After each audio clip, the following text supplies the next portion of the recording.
What if every volcano on Earth erupted at the same time?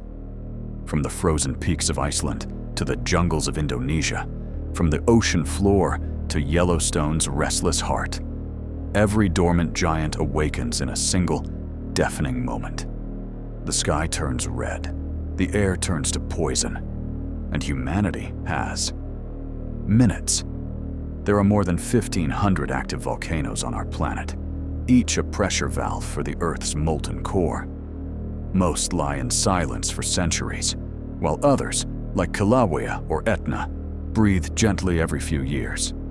But deep below, tectonic plates grind, magma chambers swell, and the Earth's mantle churns, a sleeping monster beneath our feet. Now, imagine that monster waking up all at once. It begins with a low hum. In Hawaii, the ground cracks open. In Japan, Mount Fuji's snowcap melts in seconds. In the Pacific Ring of Fire, a chain reaction ignites. 30, 50, 100 eruptions, almost simultaneously. And then, Yellowstone. The supervolcano erupts with the force of 1,000 Hiroshima bombs per second. Within hours, ash clouds cover the continents. Air travel collapses instantly. Communication satellites struggle through electromagnetic storms caused by volcanic lightning. From space, Earth glows like a dying ember, streaks of red across every landmass. Lava rivers consume forests. Cities near volcanoes, Naples, Quito, Tokyo, vanish beneath molten tides. Sulfur dioxide fills the atmosphere. The air is thick, burning, metallic. Breathing without protection becomes impossible in many regions. Within days, sunlight fades. The volcanic ash reflects solar radiation.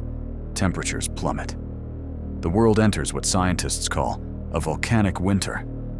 Daytime feels like twilight. Crops wither.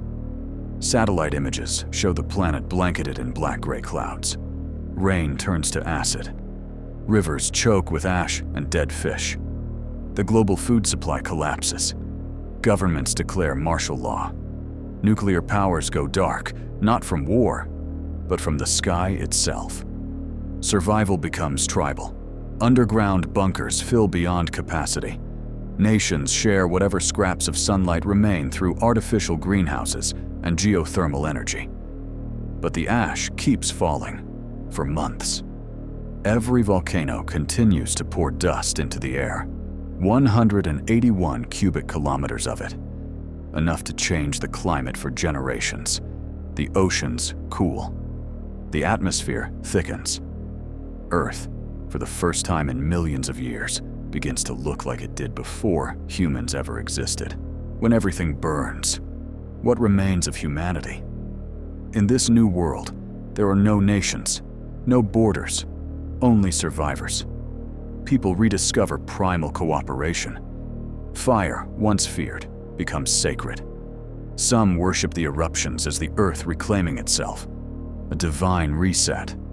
Others see it as punishment for our exploitation of the planet's core. Scientists in underground labs whisper a chilling truth. This isn't just destruction, it's rebirth.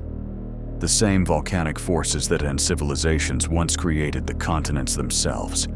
Out of chaos, new land will rise, new atmospheres will form. Perhaps new species will inherit what we could not sustain. Thousands of years from now, the ash will settle.